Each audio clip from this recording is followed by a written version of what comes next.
할렐루야. 우리는 오늘부터 지혜서의 한 권인 욥기를 같이 묵상하게 됩니다. 어느 교회 게시판에 이렇게 포스터가 하나 붙어 있었습니다. 그리스도가 해답입니다. 그리스도가 해답입니다.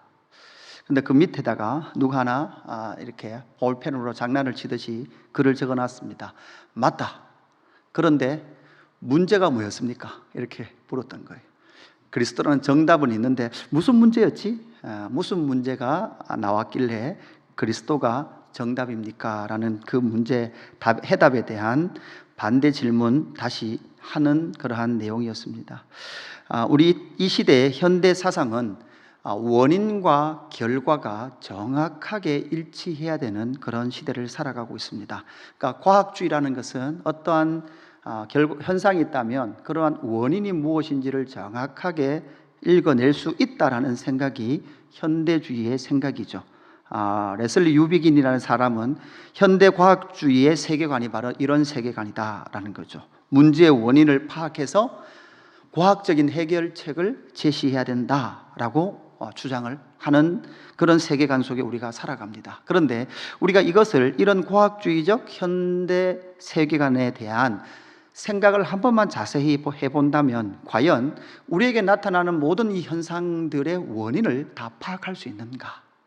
이렇게 한번 질문을 해봐야 되는 거죠. 자, 질병이 있습니다. 어떤 질병이 있다면 그 질병의 원인에 대한 명확한 원인을 찾을 수 있는가? 사실 많은 그런 질병 발생의 원인들에 대한 이야기는 하지만 그런 원인을 잘 찾을 수 없을 때 우리는 뭐라고 말하는가 하면 스트레스다 이렇게 말하죠.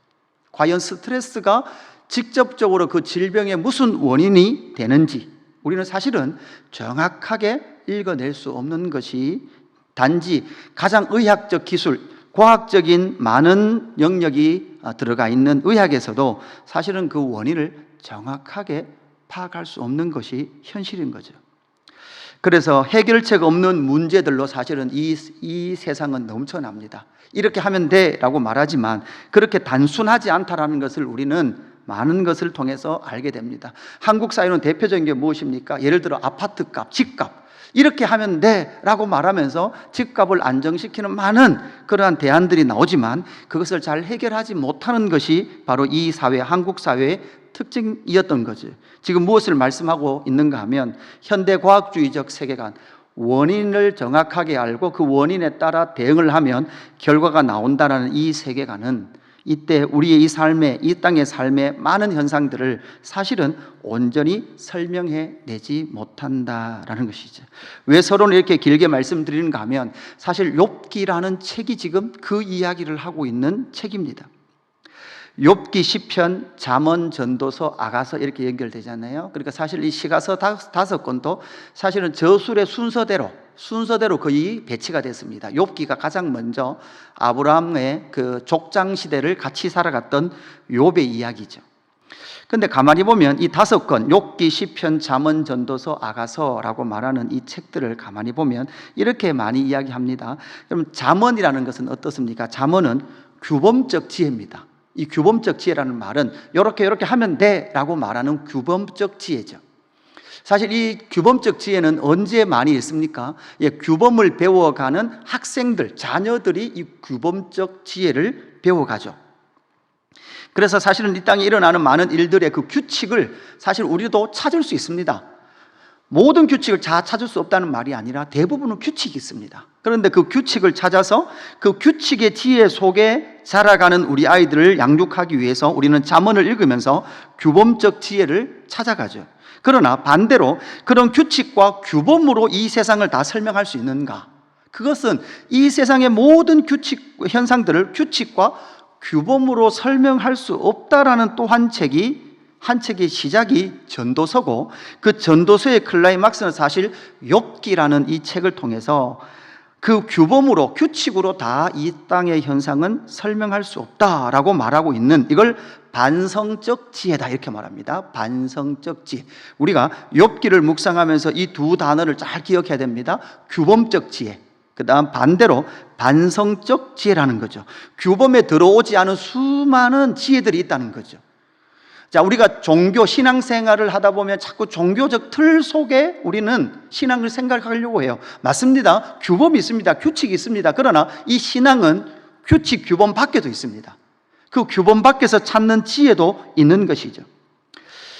이 욥기를 통해서 우리는 무엇을 알아가야 하는가 하면 이런 규범 밖에 있는 그 하나님의 통치하심, 신정론적 통치라 그래요.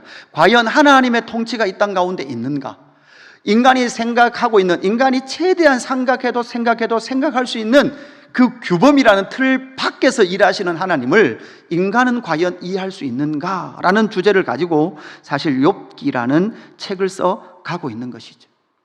여러분, 우리가 신앙생활이 어떻게 보면 규범적 지혜만 갇혀 있다면, 이게 규범적 지혜가 계속 강화되면 어떻게 됩니까? 이게 율법주의가 될 확률이 많은 거죠. 이렇게 하면 안 돼, 이렇게 하면 돼 라고 말하는. 그러나 실제로 이 신앙생활 해보면 각 사람의 케이스 바이 케이스, 때로는 규범을 넘어가서 하나님께서 인도하시는 역사, 이 수많은 것들이 성도의 삶 가운데 일어나더라는 거죠. 그래서 종교적 틀, 그 종교적 규범적 지혜로는 그 모든 것을 이해할 수 없기에 이 욥기를 통해서 하나님은 우리에게 이 규범 밖에 통치하시는 그 하나님의 영광을 우리에게 알려주시는 책이다라는 것을 가지고, 선 지식을 가지고, 이해를 가지고 우리가 욥기를 좀 묵상해 갔으면 좋겠습니다. 욥은 누구인가? 그리고 욥과 함께 하시는 하나님은 누구신가? 라는 그 질문을 품고 이 욥기라는 책을 같이 묵상했으면 좋겠습니다. 먼저 오늘 1장 1절부터 12절까지가 오늘의 본문 말씀인데요, 1절부터 5절까지는 우리가 딱 읽어보고 묵상을 해보면 사실은 뭐가 먼저 나오는가 하면 욥의 삶 가운데 규범적 지혜로 충만했던 것이 먼저 딱 나와요. 여러분, 이게 욥기 1장 1절부터 5절까지 딱 읽으면 사실은 이 욥은 하나님을 경외하고 온전하고 정직해서 악에서 떠났고 하나님을 경외하는 그 삶을 살 때에 그에게 많은 은혜와 또한 이 땅에서 말하는 그 많은 복들을 누리고 살아갔던 사람이 바로 욥이다라고 그렇게 지금 설정되어 있습니다. 역사적 인물일 수도 있고, 우리에게 규범 밖에 하나님께서 신정 통치, 하나님이 통치하신다, 너희들이 인간이 생각하는 규범 밖에서도 하나님이 통치하신다라는 것을 우리에게 알려주시기 위한 전제와도 같은 게 욥기 1장 말씀이거든요. 그 1장 속에 바로 이 욥이라는 그 한 사람이 하나님을 경외함을 통해서 누렸던 많은 복들을 우리에게 알려주고 있는 거죠. 그래서 3절 끝에 보면 많은 제사뿐만 아니라 이 사람은 동방 사람 중에 가장 훌륭한 사람이었다라고 말하고 있죠. 또한 5절에는 그뿐만 아니라 그가 얼마나 성결하게 살려고 했는가 하면 잔치를 베풀고 그 잔치가 끝난 이후에는 그 자녀 중에 한 사람이 혹시나 범죄했을까 싶어서 하나님 앞에 번제로 제사하며 나아갔던 그러한 성결한 삶을 추구하기를 원했던 그 욥의 삶을 우리에게 먼저 제공해 주고 있는 것이죠. 우리가 이 욥을 딱 묵상하는 순간, 1장 1절부터 5절까지를 딱 묵상하는 순간 한 사람이 더 떠올려야 되죠. 누가 떠오릅니까? 창세기 8장에 나오는 바로 노아라는 그 한 사람이에요. 당대에 완전했던 그 사람. 근데 가만히 보면 그 노아의 삶 속에서도요, 사실은 그렇게 규범 밖에 인간이 생각지도 못했던 그 물로 심판하시는 하나님. 그러니까 사실 노아도요, 사실 인간적인 측면에서 보면 그 노아 입장에서 그 상처, 사실 이제 욥기가 최근에 한국의 신학계에서 많은 그 주석서들이 나오기 시작했는데, 왜 최근에 많은 주석서들이 나오기 시작됐는가 하면 세월호 사건이라든지 이태원 사태라든지 이런 많은 그런 고통스러운 사건들이 막 연달아 일어나면서 과연 인간에게 고난은 무엇인가? 인간은 고난을 통해서 무엇을 배우는가? 이런 것에 대한 주제들로 욥기를 많이 주의를 하고 책을 썼거든요. 근데 사실 우리도 또다시 좀 우리가 좀 이렇게 잘못 생각하면 안 되는 게, 욥이라는 한 사람이 고난을 잘 이겨내고 인내했더니 욥기의 끝이 어떻게 납니까? 잃어버렸던 것보다 2배를 받았다, 이렇게 욥이 끝나거든요. 근데 절대 욥기가 그 이야기를 하고 싶은 게 아니에요. 고난을 잘 인내하라는 말도 아니에요. 하나님과 또한 욥의 친구들과의 대화 속에서 인간이 규범하고 있는 그 규범 밖에 그 하나님을 찾는 그 갈망, 그리고 내가 생각하는 규범 밖에도 하나님께서 뭐하고 계신다? 통치하고 계신다라는 그 답을 얻기까지 그 여정을 걸어갔던 욥에 대한 이야기를 우리에게 해주고 있다라는 것입니다. 그래서 먼저는 규범적 지혜로 충만했던 욥의 모습을 보게 됩니다. 그 속에서 하나님은 하나님의 신정적 통치를 우리에게 보여주시죠. 두 번째, 하나님의 신정적 통치를 보여주십니다. 하나님이 통치하십니까? 통치하지 않습니까? 라고 물어볼 수 있습니다. 그런데 하나님의 통치가 6절부터 12절까지 나오는데 어떻게 나오는가 하면 욥의 고난을 사실은 누구에게? 사탄에게 허락을 해요. 허락을. 여기서 이제 우리는 또 하나님에 대한 오해가 생기는 거죠. 이게 하나님께서 욥에게 고난을 주고 사탄이 시험하고 하나님은 아이고 욥이 잘 이기나 안 이기나 이렇게 쳐다보고 계시는 하나님, 이렇게 우리가 오해할 수도 있습니다. 그러나 이 앞에서 말씀드렸듯이 욥기의 전제와 같은 이 1장의 말씀을 그렇게 오해해서는 안 된다는 거죠. 하나님께서 앞으로 욥의 이야기를 통해서 인간이 생각하는 규범 밖에서도 하나님은 어떤 지혜와 어떤 통치를 보여주시는가라는 것을 우리에게 알려주시기 위하여서 지금 이런 설정을 하고 나가고 계시다라는 것이죠.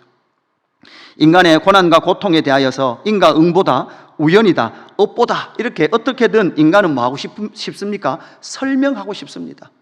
그런데 이 본문에서 우리가 잘못하면 이 모든 고난과 어려움과 때로는 나의 불순종은 누구 탓이다? 사탄 탓이다라고도 생각할 수 있고, 아니면 반대로 하나님이 그것을 허락했기 때문에 그렇다라고 쉽게 정의를 할 수 있습니다. 그러나 오늘 1장 6절부터 12절까지 나오는 이러한 내용을 가지고는 우리가 이렇게 성급하게 결론을 내려서는 안 된다는 거죠.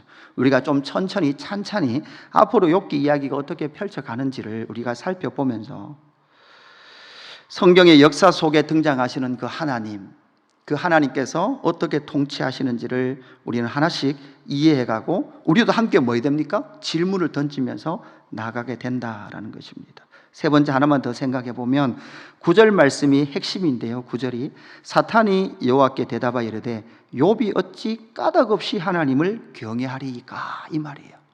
그러니까 사탄은 지금 욥이 지금 하나님을 경외하는 이 결과가 있다면 뭐가 있다는 거예요? 원인이 있다는 거예요. 딱 이 앞에서 제가 설명했던 딱 이 구조가 나오는 거죠. 사탄은 끊임없이 지금 욥이 하나님을 이렇게 경외할 수 있는 것은 하나님께서 욥에게 이런 많은 복을 주셨기 때문에 하나님을 이렇게 경외하는 것 아닙니까? 지금 이 질문이 결국은 인간이 가지고 있는 이 규범적 지혜, 어떠한 결과가 있다면 어떠한 명확한 원인이 있기 때문에 지금 이러한 것들을 누리고 있다라는 그 질문을, 사실 인간이 하고 있는 이 질문을 지금 누가 하고 있는 거예요? 사탄이 하고 있는 거예요. 그래서 우리가 가지고 있는 이런 많은 규범적 지혜가 단지 내가 이 땅을 살아가는 모든 삶을 해석하기 위한 규범적 지혜로 가져서는 안 된다는 거죠. 왜냐하면 이걸 규범적 지혜로 가지면 설명 안 되는 게 너무 많아요. 설명 안 되는 게 너무 많다는 거예요. 이 이야기는 고난을 통과하면 내가 성장하거나 성숙한다, 이런 이야기도 아닙니다. 내가 이런 아픔을 통과하면 내가 정말 그 문제에 대해서는 이제는 충분히 이길 수 있는 존재가 됐다는 것도 아닙니다. 여러분, 왜냐하면 살아보니까 그렇더라고요. 한 문제 해결됐다고 내가 이 문제를 이제는 내가 이 고난을 통과했으니까 이 문제는 해결됐다라고 말할 수 있는 사람은 없더라고요. 여기서 까닭없이 하나님을 경외하리까, 여러분, 이 질문 속에 반대로 여러분, 하나님께서 우리를 사랑하시는 사랑에 대해서 다시 한번 생각해 보면 결국은 하나님께서 우리를 사랑하시는데 사실은 이유가 있을까요, 없을까요? 원인이 있을까요, 없을까요? 사실은 하나님께서 없다라는 거예요. 원인이 없다는 거예요. 부부가 결혼했습니다. 아내가 여보 왜 나 사랑해? 나 예뻐서 사랑하지. 당신 예뻐서 내가 사랑했지. 근데 시간이 가면 갈수록 그 모든 것은 다 없어지고 그냥 존재 자체 원인 없어요. 모르겠는데 나는 무조건 당신 사랑해요. 사실 지금 욥이 당하는 그 고난은 사실 여러분 앞으로 누가 당할? 하나님의 아파하심이에요. 이 땅을 향한 하나님의 아파하심. 그 하나님의 아파하심이 결국 역사 속에 예수 그리스도의 십자가로 나타났고, 목적 없는 그 사랑, 이유 없는 그 사랑. 그런데 우리는 규범적 신앙 안에 있으면 또 어떻게 돼요? 하나님의 사랑에 우리가 뭔가 자꾸 하려고 하는 예, 규범적 신앙에서는 필요해요. 그것이 예배를 하지 말라는 말도 아니고 기도를 하지 말라는 말도 아니에요. 그러나 예배와 기도를 넘어서, 규범 넘어서 통치하시는 하나님의 영광을 알아가는 것이 결국은 우리의 신앙의 넓이요 깊이다라는 것을 우리는 결론적으로 알게 될 것이다 라는 것을 우리는 이 욥기를 통해서 발견해 가야 될 줄로 믿습니다. 오늘 이 말씀 욥기를 시작하면서 좀 어려울 수는 있지만 함께 깊이 고민하고 질문하면서 말씀을 묵상해가는 예수 그리스도의 공동체 되기를 주님의 이름으로 축복합니다. 아버지 하나님 감사합니다. 하나님, 욥이라는 이 중심 인물을 통해서 하나님의 마음과 하나님의 뜻을 알아갈 수 있도록 말씀해 주셔서 감사합니다. 그런데 하나님, 때로는 좀 어렵고 때로는 내 안에 있는 질문이 사실은 이 질문이 합당한가라는 그러한 고민도 되기도 합니다. 그러나 우리의 질문을 받으시는 하나님 앞에 서서 하나님, 내 안에 있는 해결되지 않은 이 질문을 내가 하나님 앞에 던지며 욥기를 묵상해 가기를 원하오니 하나님, 욥에게 응답하셨던 하나님처럼 우리에게도 때로는 내가 다 이해하지 못하지만 말씀하시는 하나님 앞에 서서 욥기를 묵상해 가는 예수 그리스도의 공동체 되게 하여 주옵소서. 그로 말미암아 하나님이 통치하십니다 라고 고백하는 우리의 신앙의 중심의 고백이 될 수 있도록 역사하여 주옵소서. 감사함을 드리며 구주 예수 그리스도의 이름으로 기도드리옵나이다. 아멘.